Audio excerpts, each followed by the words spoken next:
Hi, extended day friends. I'm just checking to make sure it's turned on. It is. Good. It's Miss Riley again. I'm back. And I'm going to try and finish the book, A Boy Called Bat. If you have been following along, you know that the story is about a third grade little boy. Actually, third grade, you're not so little. Who lives at home with his mom and his sister Janie. And he goes to a school. Mr. Grayson is his teacher, and Bat works very hard because he also has autism. So he's learned, as you recall, about how to read people. He's told us about what happens when he gets nervous or anxious. Bixby Alexander Tam loves animals, and it's perfect because his mom is a vet. And this story is about when she brought a baby skunk home, a baby kit. And the baby kit wasn't doing so well, so Mom brought him home so that she could help him grow and get better. Now, Bat wasn't happy about the fact that he would have to turn the skunk back to the wild because he thought he should be able to keep the bat, who he and his sister named Thor, forever. So, Bat had decided to write a letter, if you remember, to somebody who's so famous that works with skunks. He's a doctor, he's a vet, and he asked this, in his letter, he asked his opinion about would it be okay to keep a baby skunk? That his mom was saying he shouldn't keep it, but he wanted to hear from the expert whether it was okay. He did get a letter back. He did get a letter back that said it was perfectly okay if he and his family wanted to raise Thor. They would have to learn a lot more about skunks, but it would be possible. So Bat tried to convince his mom by showing him the expert's letter. Mom wasn't buying it, though. So, Chapter 25, House Guests. There were just a few days before Thor was supposed to leave for the animal rescue. Bat didn't have any time to lose, and all afternoon he was practicing how he was going to continue to convince Mom that Dr. Jerry Dragoo said that it was important that Thor stay with them as long as he could. But that night at dinner, he found himself nervously avoiding the topic. What if he couldn't change Mom's mind?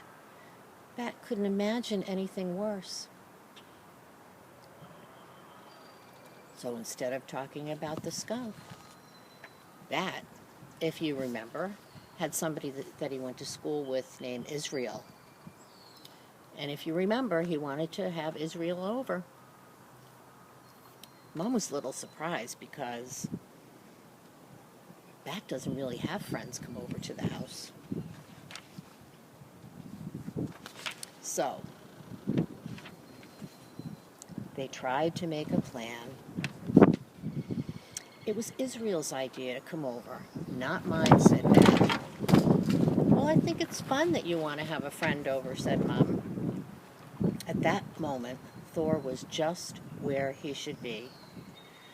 He was tucked into his warm pouch against Bat's chest. And remembering Thor made Bat nervous all over again. I think it's a great idea, said Mom. I'll call Israel's mother and make sure it's okay. Maybe Saturday. Mom, there's something else too. What is it? Mom had a chicken chunk in her hand already and dipped in sauce. But she wrote it down. She put it down. Remember when I wrote to that expert? I wrote to him and asked him about keeping Thor as a pet because I don't want to send him to the rescue people. Oh, Bat, said Mom. Well, he continued to talk about the letter that he got. And he told her that Mr. Grayson was helping him with the email. And he told Mom again how hard it was to wait for the answer. Well, Mom said, as you know, I think it's pretty cool that you found an expert and wrote to him. It takes guts.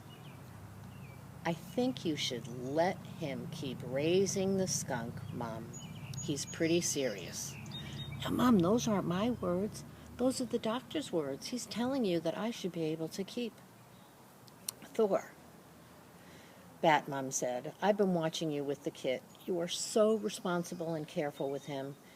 But, honey, raising Thor until he's old enough to be released is a big commitment. He'd have to stay with us all through the rest of the school year and through the summer as well.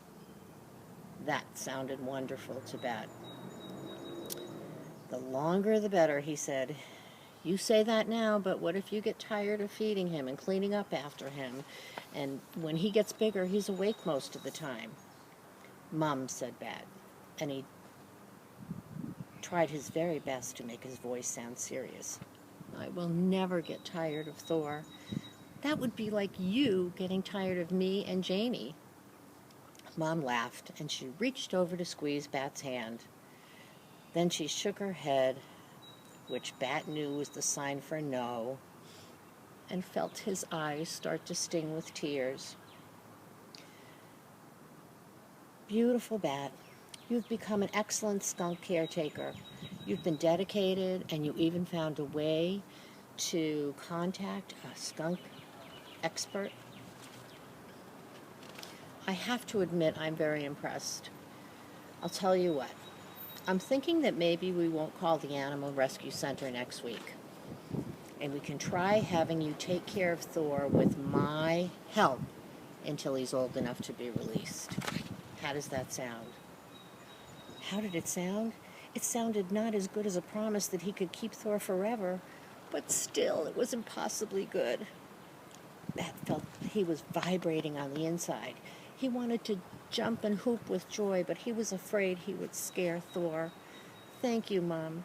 And thank you, Janie. Thank you both. Chapter 26, How to Know Someone.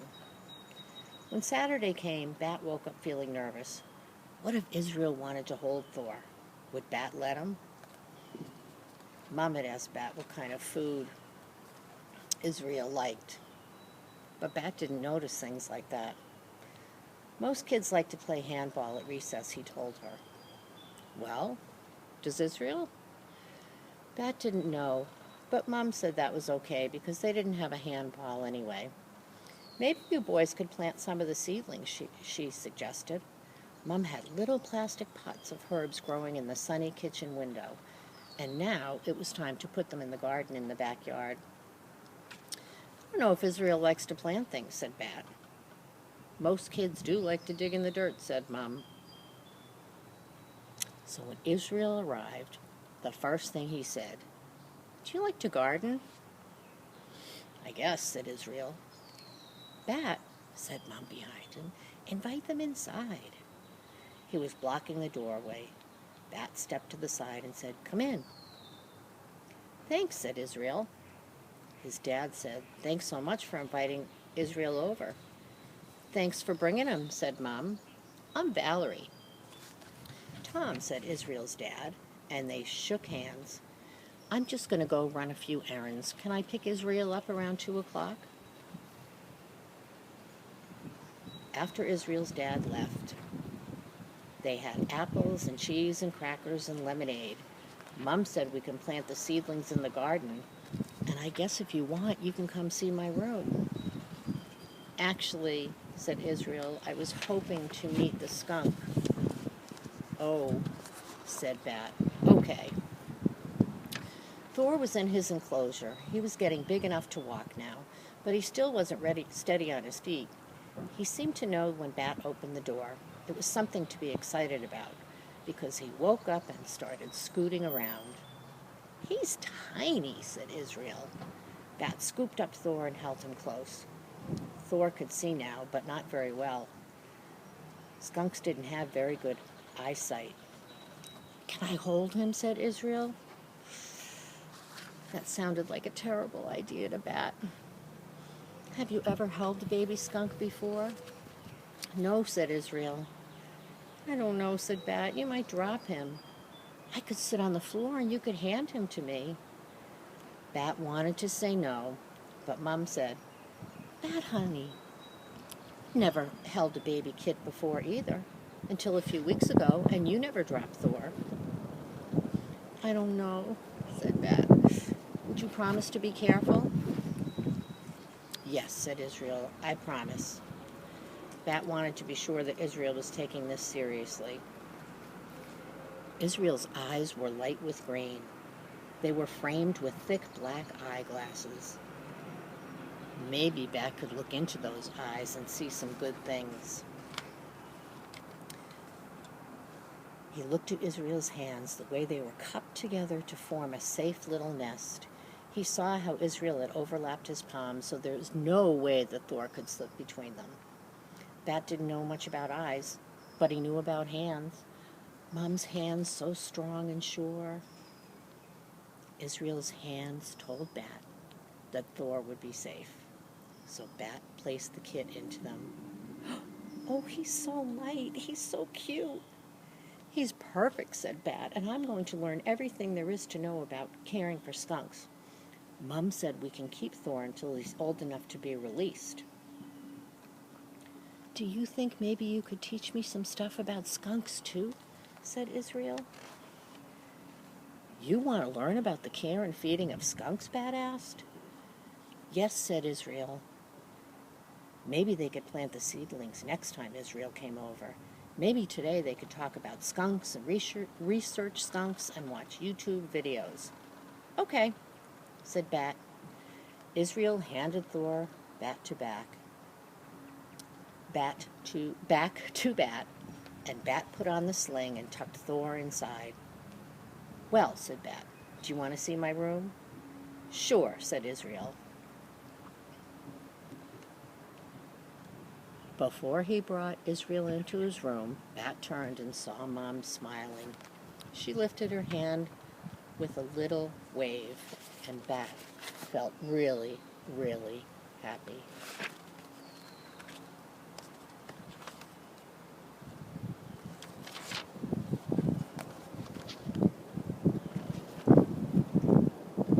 He had a warm, sleepy skunk kit in a pouch around his neck, and he had a boy, maybe even a friend, visiting his room, waiting to research skunks with him. Bat didn't know how things would turn out with Thor, and he didn't know how things would turn out with Israel either. But right now, Bat felt as happy as he'd ever felt in his life. He waved back to his mom, and he felt his face stretch into a smile just as wide as hers.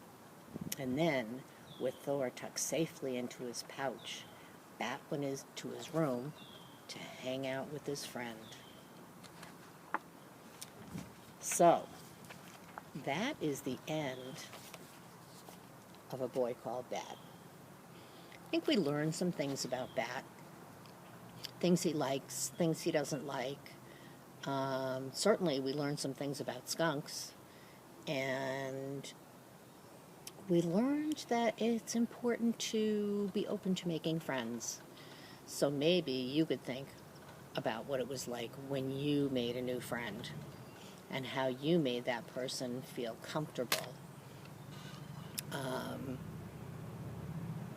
and want to spend more time with you. All right, so that's the end of A Boy Called Bat. I hope you liked it, and I hope I see you soon. Bye.